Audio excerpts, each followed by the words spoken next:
Well, I was born in Gary, Indiana, and my mother and father were about 20 when they got married. My mom was extremely good looking. My father was an athlete. They would go dancing. They drank and smoked their whole life and smoked cigarettes their whole life. And they'd go dancing and she'd flirt with guys and my dad would end up in fights. Pretty soon he was rough on my mother and then he got rough on me, and I guess you'd call it an abuser. My mother worked in an ammunition plant in Gary, Indiana, and made bombs during World War II. Eventually, she decided to divorce my father, and the employees at the ammunition plant took up a collection, gave her some money. She rolled up on Route 66 and ended up at the beach in Santa Monica, California. When we arrived in Santa Monica, we lived in a garage near Lincoln Boulevard and Broadway, and my mom spent a lot of time dating other guys, and so I was alone a lot. My father was in Indiana, so I never saw him. And believe it or not, I rarely saw my mother. We moved 16 times in 8 years. My mom would pay the rent, and then we would get evicted after no more rent was paid. And my mom took off with people that had a lot of very wealthy men. And they would put me in a military school or a boarding school like Carlthorpe in Santa Monica or Ramsey Military School. The bottom line was, by the time I got out of high school, Santa Monica High School and all of Santa Monica schools, I was a very skinny kid who had almost no parental tutoring. So I got out of high school and wondered what to do with my life. Plus, I was hungry. I always felt patriotic, so I decided to join the United States Army. And off I went. I went from California and Fort Ord to Fort Lee, Virginia, where I saw incredible atrocities. People that were white people that were very, very mean to black people and American Indians. And of course, every group of people has violent people. But these guys were really dangerous. So it made me decide I wanted to help people and do something constructive to provide love and service to minority people. They had substandard living conditions and substandard education. I got out of the Army and caught a break while I was at Santa Monica College. I was off active duty and into the Army Reserves. And I was singing with some high school friends. Now that I was in college, we were all singing in the men's restroom because it had lots of tile and an excellent echo. Dean Torrance, who had gone to high school with me, was singing with Jan and Dean, and they had the big hit records in the top 10 in America. And he took me to meet their manager, Herb Alpert and Lou Adler, who at the time were just beginning their career in the music business. Later on, they were in the Hall of Fame. I think that I was their first #1 record with my three friends singing background. We were called Dante and the Evergreens. The song was Alley-Oop, and another group made the same song, and both of us shared the #1 spot in America in Cashbox Magazine and Record World Magazine. The reason I'm bringing this up is because it changed my life forever. Without the help of Herb Alpert and then Herb and Lonnie Alpert, husband and wife, Jerry Moss, Gil Friesen, some of the greatest people I've ever met. While I was in New York, I was lonely. My background singing group, Herb, had produced all of our records.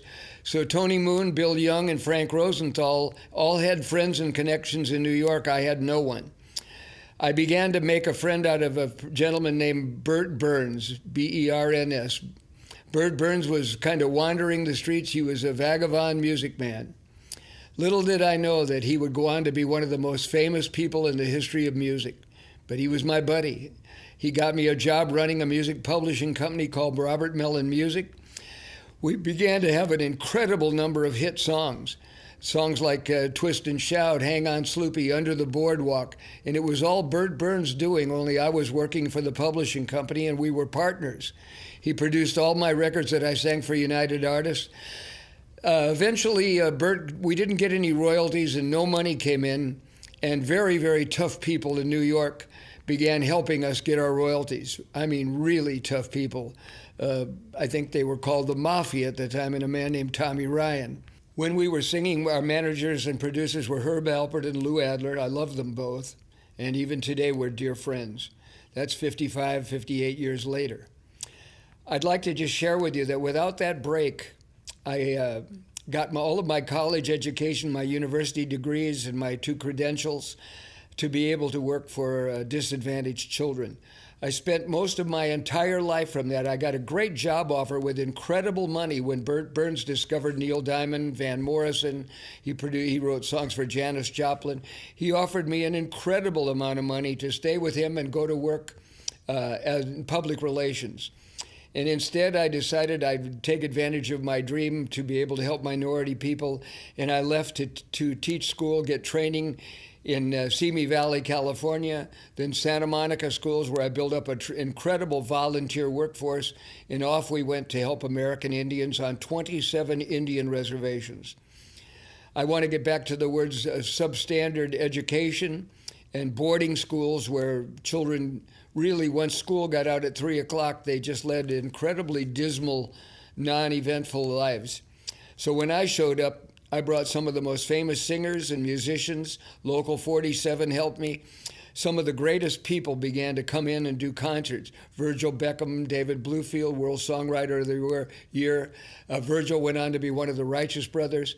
It was just an incredible concert of one act after another coming out to Indian reservations to lift people's spirits up and to give them a little extra hope in life.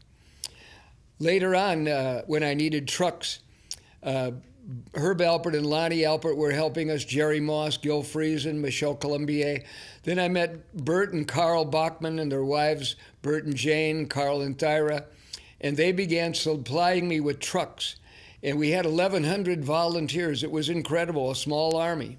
And I was an Army boy. The bottom line was we began delivering to 4,000, 5,000, and 6,000 children a year.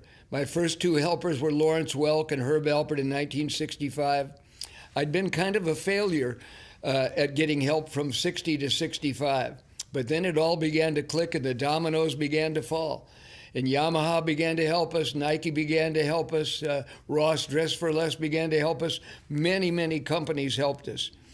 The reason we're making this is because we don't want to brag or boast, but I do want to tell you that if your life gets a little rough for you, be persistent. Stay away from handicapping habits. You don't need to drink or use drugs to make it in life. You have to really have self-respect and self-confidence and self-discipline. And you can help in many ways in this life and be a really useful citizen, even if you're an average Joe or an average Jane and you have a good job and you keep your nose out of trouble, and now and then you give people a helping hand. The reason we did this was to ask you, I'm looking down at my notes, because without the help of Galpin Ford, Galpin Motors in the San Fernando Valley, and the Bachman family, without the help of Herb Alpert and Lonnie, Jerry Moss, and certain people that just had a heart for rescuing humanity and rescuing children. That's been my driving force my whole life. So this was longer than a minute or two, but it really leads us into the fact that we're just trying to tell you that eventually we had 35 free programs and 1,100 volunteers with nobody taking pay. That backfired on me once in a while. The most famous Indian in America was Iron Eyes Cody. And Iron Eyes began to help us. For a brief time, the Lone Ranger was sued, and I was the Lone Ranger. You just got to be a little flamboyant, an extrovert, and take a shot at it. But there was never a time in my life when I didn't have a paying job that allowed me to use many extra hours, maybe 30 or 40 a week extra, to be a volunteer, to rescue disabled and abused and orphaned and ill children, kids who were needy or troubled. And I really had a good time doing it. Well, on September 28th, I was driving 70 miles an hour on a freeway, and a drunk driver totaled my car out. He smashed into the side of it and injured me. This is how the campfire came about in my life. I went to Santa Monica to get treatment with Dr. Bernstein, and while I was in Santa Monica, I got a telephone call that said there's a fire in Paradise, California. An hour later, the whole town was burning, the whole town. We lost 14,000 homes, 230 businesses. It's the biggest residential fire in American history. Well, I landed in Sacramento, California with $18. I hadn't planned very well. I just rushed to get home. But it was already too late. My house, my warehouse, my car, my delivery truck, everything had burned down. I had almost $400,000 worth of new clothes, shoes, toys, and things for disabled and abused and orphaned kids and more. it had all burned. I cried a couple of times because I was injured in the auto accident, and a week later, the whole town burned down and a whole lot of suburbs burned too. 55,000 people were homeless, and they were out trying to gather up every apartment, buy every mobile home, buy every house that was for sale. Of course, a lot of people switched from being residentially nice people to extortion, and homes that were 250,000 suddenly were 300. The bottom line was it was the most horrible experience because many of my friends died. So many cars tried to merge on the main when there was really only one solid way out of this town of 25,000 people and about 15 to 20,000 in the suburbs. Merging traffic caused a traffic jam, and the people at the end of the traffic jam died behind the wheel of their car with flames just eating them up alive. I cried several times because you drive through miles and miles of a town where you see dead cows and dead horses that couldn't outrun the 30-mile-an-hour fire caused by the 40 and 50-mile-an-hour winds.